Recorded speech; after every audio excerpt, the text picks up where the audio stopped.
तो hello everyone. आज हम लोग शुरू करने जा रहे हैं इलेक्ट्रिक चार्जेस एंड फील का पार्ट नंबर 5। ठीक है, तो शुरू करते हैं। तो कल हम लोगों ने इसके पिछले वाले डेरिवेशन तक कंटिन्यू किया था, जहाँ पे हम लोगों ने सेमी सर्कुलर आर्क का डेरिवेशन किया। करेक्ट है। अब इस वर्टिकल वायर का डेरिवेशन हम लोग करते हैं। So let's suppose this is a vertical line charge distribution, we have to find the electric field at point. ठीक है, मान लेते हैं इलेक्ट्रिक फील्ड निकालनी है हमें इस पॉइंट। तो यहाँ से एक परपेंडिकुलर डिस्टेंस बनाते हैं वायर से, जिसको हम लोग नाम दे देंगे एक्स। ओके। यहाँ से वायर के इस वाले कॉर्नर से पॉइंट पी तक हम लोग कनेक्ट कर लेंगे, और यहाँ से भी कनेक्शन। ध्यान रखिए, ये एक सिमेट्रिक फिगर नहीं बनाई है, मतलब पॉइंट भी मैंने एग्जैक्टली एट द सेंटर नहीं लिया। ठीक है, मान लेते हैं this is angle theta one.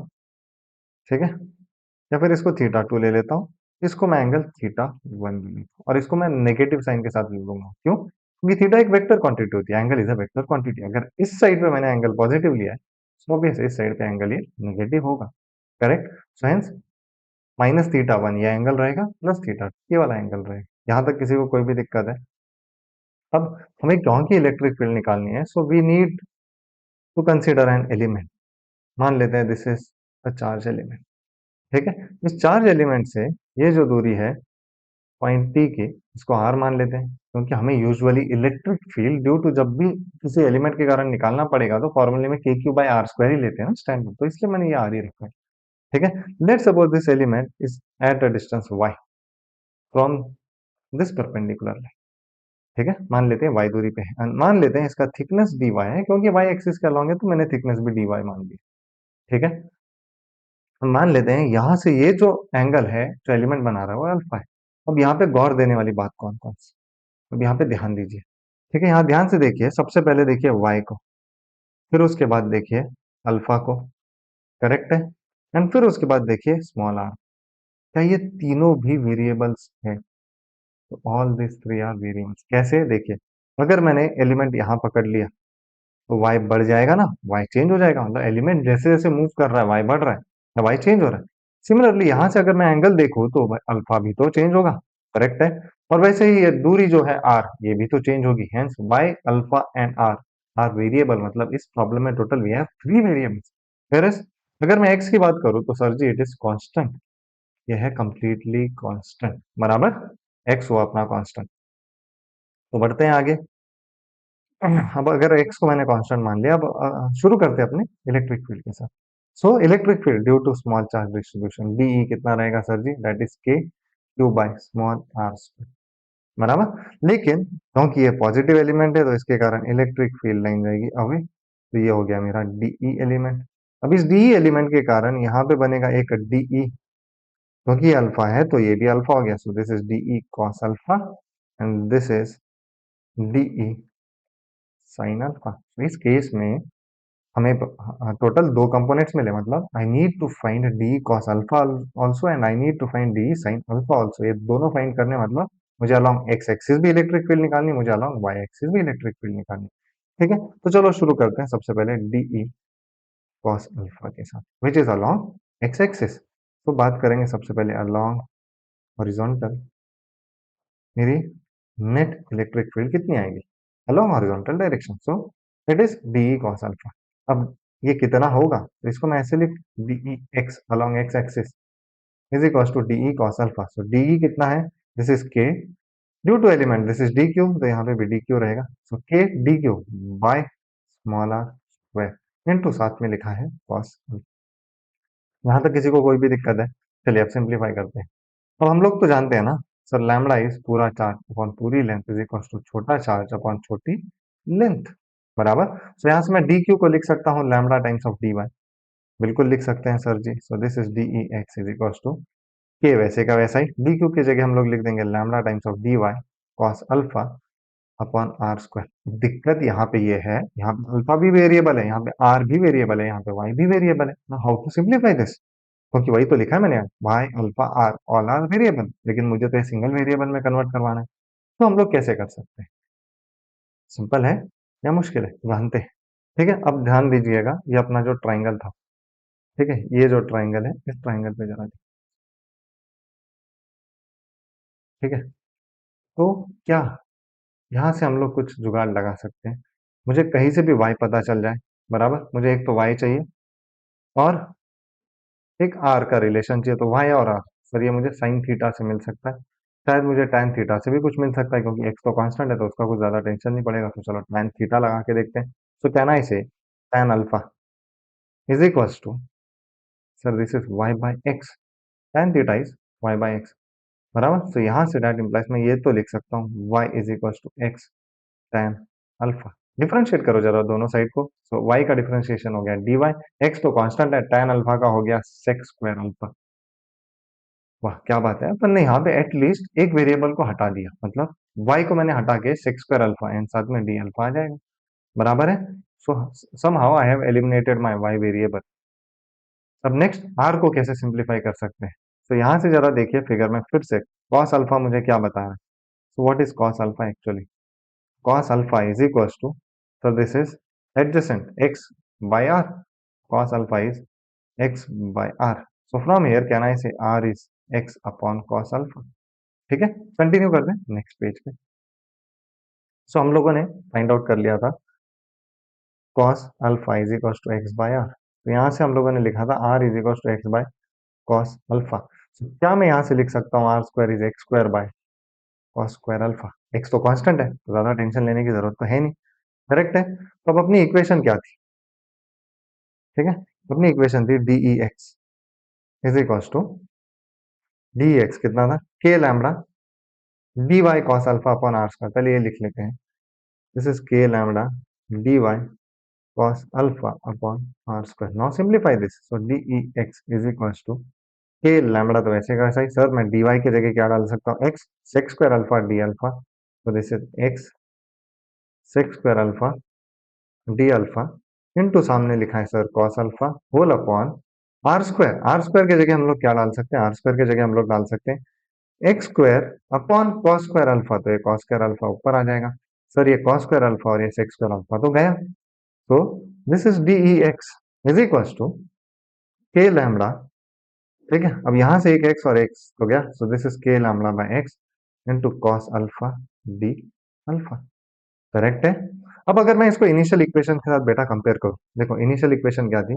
Cos alpha तो अभी भी वैसे ही था, कॉस अल्फा अभी भी वैसा ही है, बस K D Q by R square है। K D Q by R square की जगह कौन सी चीज आ गई? K D Q by R square की जगह देखिए आ गया K lambda by X into D alpha, correct है? तो क्या मैं बोल सकता हूँ जो मेरा वर्टिकल आएगा अलॉन्ग वाई आएगा, वो भी तो कुछ ऐसा ही है, K D Q by R square, बस वहां पे कॉस अल्फा की जगह है sine alpha.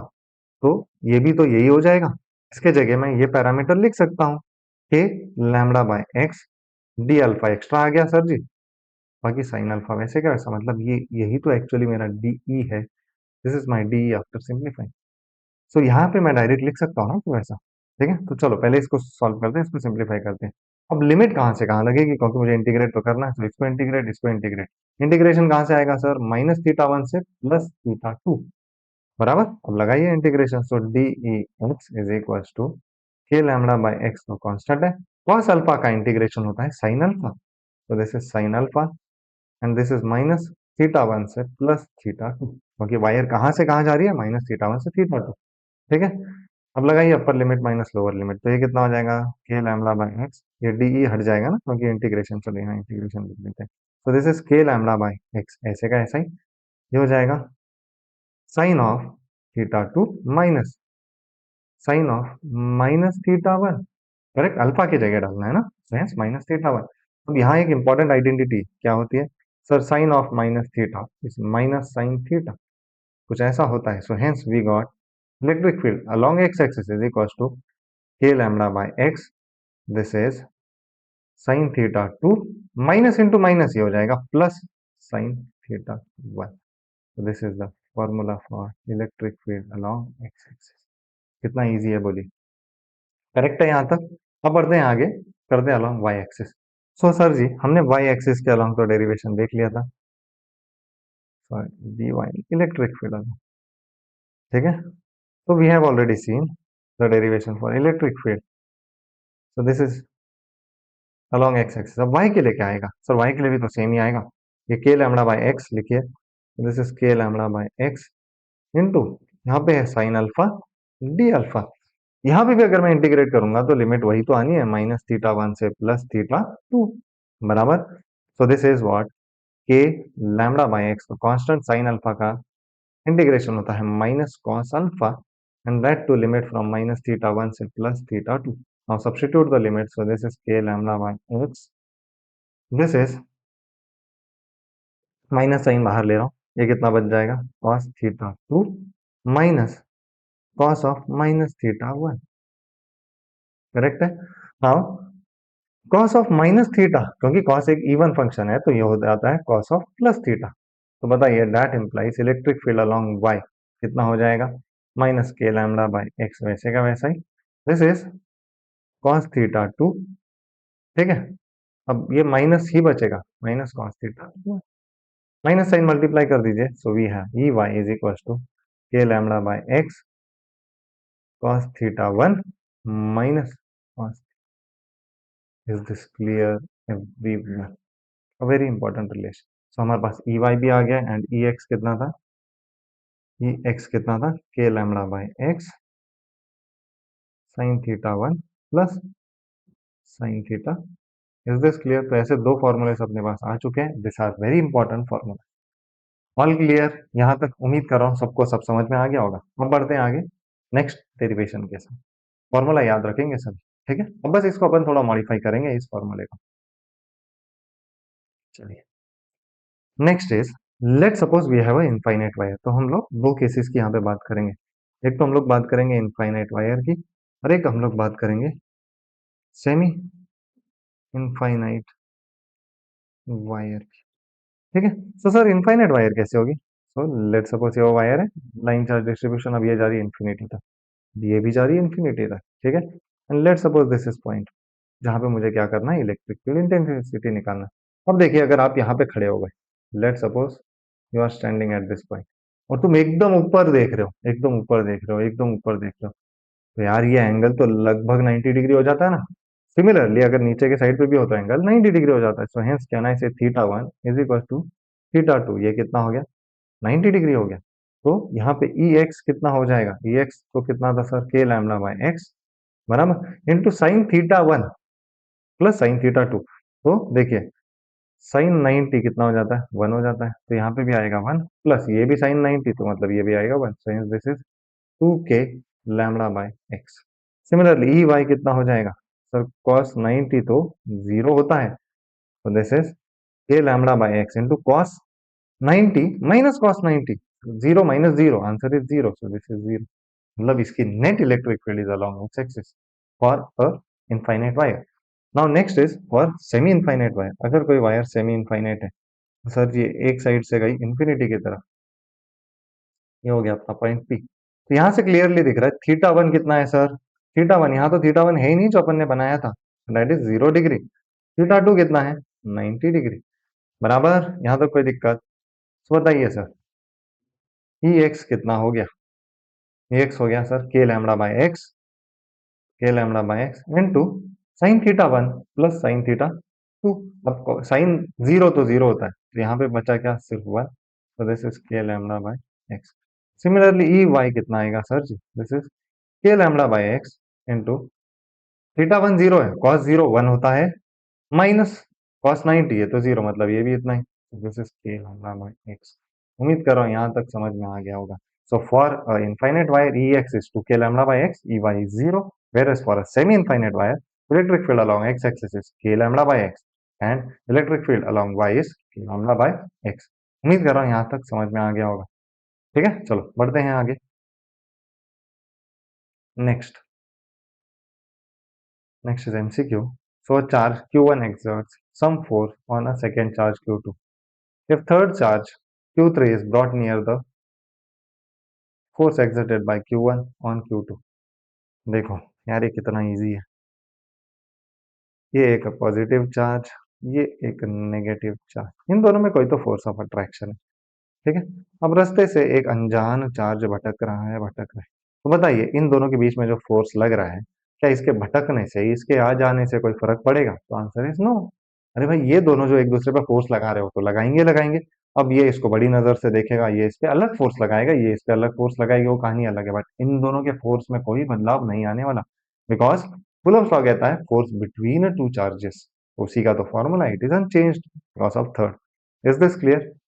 Net force of the system can be changed, but इन दोनों के बीच में लगने वाला force will always remain unchanged, so hence answer is option C. ठीक है, चलो बढ़ते हैं आगे। Next, two charges are placed at a distance apart, if a glass slab is introduced between them, then the mutual force between the charges, obvious है, अगर एक glass slab लाओगे, तो ये तो कल ही देखा था अपन ने, अगर ग्लास स्लैब लाया तो there is some medium, medium है तो force will decrease, answer is option. Next, electric field on the axis of a uniformly charge ring, किसी भी रिंग के कारण, ठीक है, कितनी इलेक्ट्रिक फील्ड बनेगी एट पॉइंट पी। तो let suppose this is point P, यहाँ पे हम लोग देखेंगे, तो यहाँ पे बेटा हम लोगों ने कंसिडर किया एक डीएल एलिमेंट, सिमिलरली यहाँ पे भी एक कंसिडर किया डीएल एलिमेंट, फिर से मुझे देखना है कि यहाँ क्या सिमेट्री कुछ कंडीशन होगी, तो ये जैसे कि डायग्राम में दिखाए, यहाँ पे आएगा डी, यहाँ पे आएगा इस एलिमेंट के कारण डी विच इज अवे, बराबर, अगर मैं इस एंगल को थीटा मानूं तो ये भी एंगल तो मेरा थीटा ही होगा ना, करेक्ट है, अगर ये मेरा थीटा है, ये भी थीटा है, तो ये वाला एंगल कितना हो गया, this is also theta, similarly this angle is theta. अब इस डी के कारण ये यहाँ पे एक एक्स एक्सिस पे कंपोनेंट बनेगा डी कॉस थीटा, सिमिलरली इस वाले डी के कारण भी इधर ही बनेगा डी कॉस थीटा।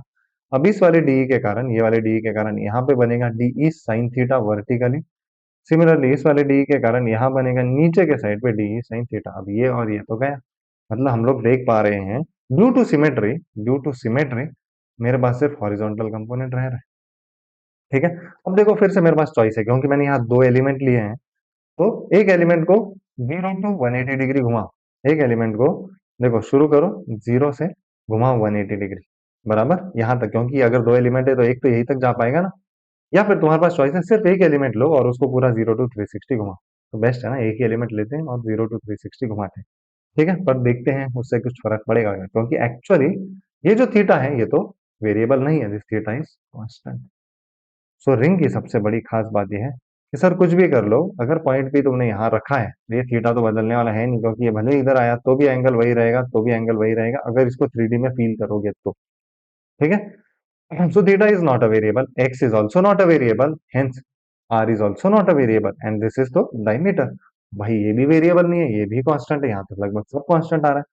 देखते हैं एक एलिमेंट के कारण कितनी इलेक्ट्रिक फील्ड आती है, तो हम लोग देख सकते हैं एक छोटे से एलिमेंट के कारण, मैं सिर्फ एक ही एलिमेंट ले रहा हूँ तो एक ही डीई आएगा, तो d e cos theta, d e net, इस छोटे से एलिमेंट के कारण कितना आ रहा है, डीई कॉस थीटा, क्योंकि वर्टिकल तो गया, और this is d e can be written as k, छोटे एलिमेंट के कारण तो छोटा चार्ज डी क्यू ऑन, कितने दूरी पे है सर जी, वो आर स्क्वायर की दूरी पे, बराबर, इनटू कॉस थीटा। अब इस ट्राइंगल से कॉस थीटा कितना आएगा, cos is x by r, cos is x by r.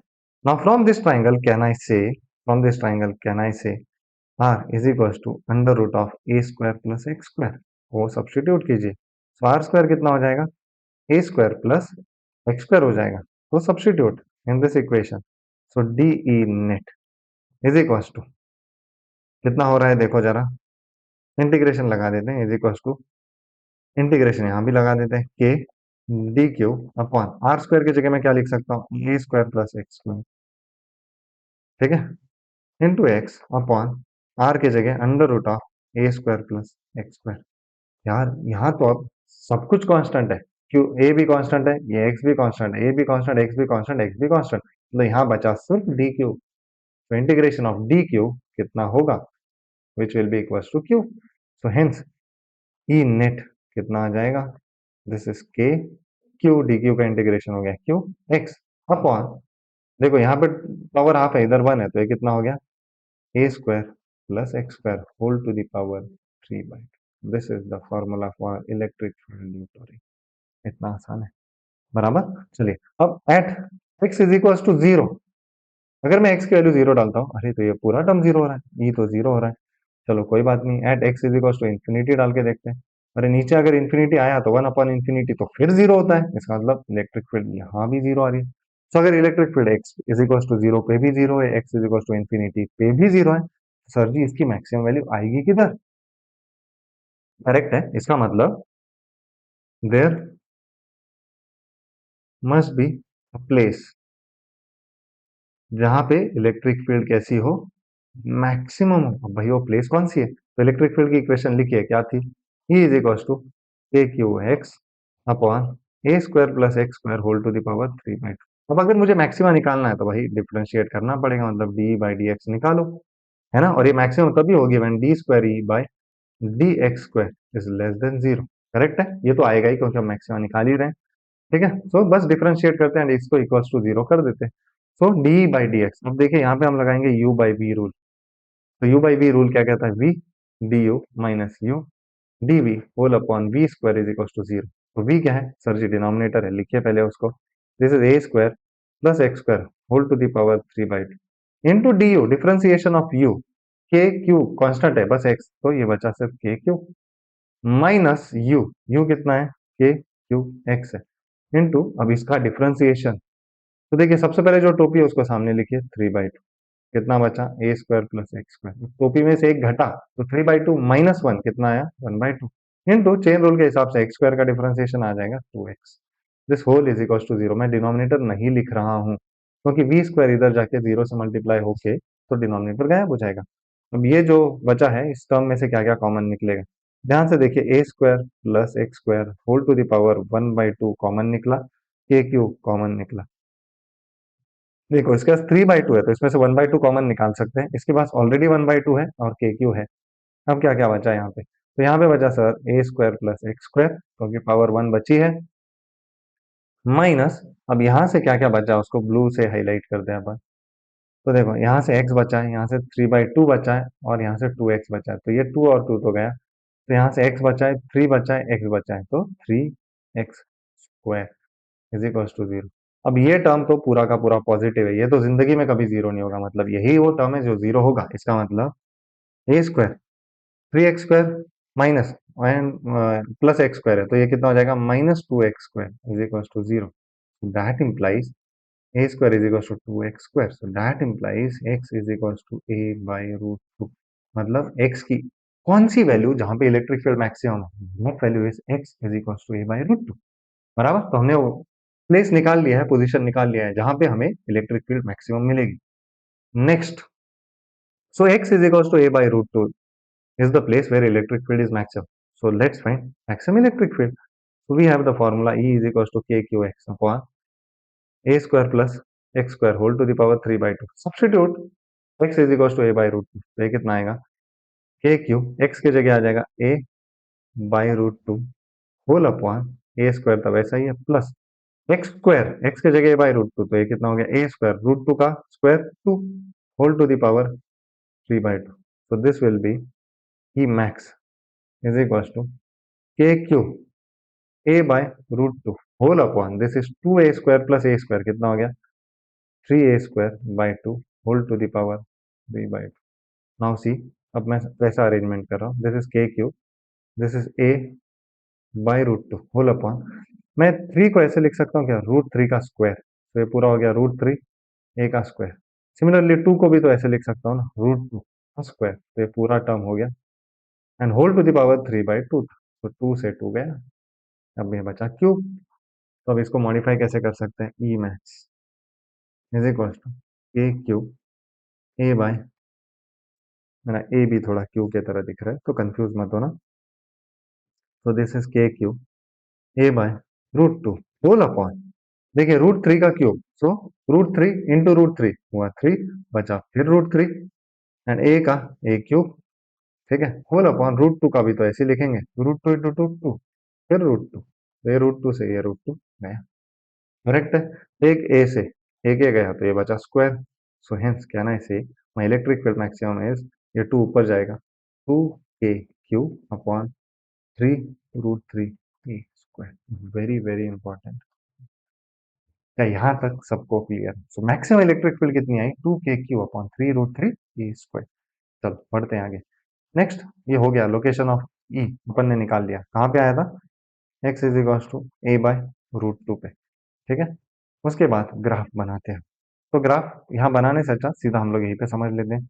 देखिए, तो हमने देखा सर जी, जीरो पे इलेक्ट्रिक फील्ड जीरो है, इंफिनिटी पे भी वो जीरो है, वो मैक्सिमम आई कहाँ पे, at x is equal to a by root 2 पे, एंड उसकी वैल्यू कितनी थी 2k क्यू अपॉन 3√3 ए स्क्वायर। अगर एक रिंग ऐसी है और उसकी एक्सिस इधर है, तो एक्सिस इधर भी तो होगी। तो अगर इधर ग्राफ ऐसा बना है तो इधर भी तो ग्राफ ऐसा बनेगा ना, इस साइड पे, एंड इस साइड पे नेगेटिव है एक, तो इसलिए इलेक्ट्रिक फील्ड भी नेगेटिव है।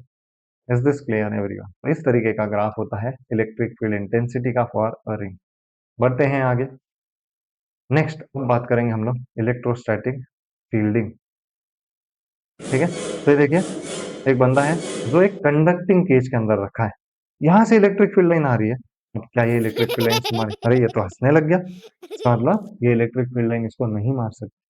सो इफ एनी पर्सन और if anything is inside a conductor, note electric field line वहां से पास नहीं हो सकती, and this person is completely safe. ठीक है, चलो बढ़ते हैं आगे। तो this person is completely safe inside a conductor. अब ऐसा क्यों हुआ वो समझते हैं। ठीक है, तो इलेक्ट्रिक फील्ड लाइन कंडक्टर के थ्रू नहीं जा सकती। तो लेट सपोज ये वो कंटेनर था, ठीक है, यहाँ पे वो पर्सन था, यहाँ पे रखा positive charge, heavy positive charge, यहाँ पे रखा हैवी नेगेटिव। अब यहाँ से इलेक्ट्रिक फील्ड लाइन निकली, इन्हें बोलते हैं E naught, external electric field line. ये कुछ ऐसे जा रही है, ठीक है। तो भाई ये जानिए तो कंडक्टर के थ्रू भी चाहिए, this is my E not. हाँ, होता क्या है, यहाँ पॉजिटिव चार्ज के कारण कंडक्टर के सरफेस पे नेगेटिव चार्जेस इधर आ जाते हैं, और कंडक्टर के सरफेस पे पॉजिटिव चार्जेस रिपल्शन के कारण इधर भाग जाते हैं। तो ऐसा होने के कारण, ठीक है, कंडक्टर भी अपनी एक अंदर से इलेक्ट्रिक फील्ड लाइन बनाता है कुछ इस तरीके से। पॉजिटिव टू नेगेटिव ही जाएगा, तो ये भी तो अपनी अंदर से इलेक्ट्रिक फील्ड लाइन बनाएगा। अब नोट, एक कंडक्टर के पास जो इलेक्ट्रॉन्स होते हैं लगभग 10⁻29 होते हैं पर मीटर क्यूब।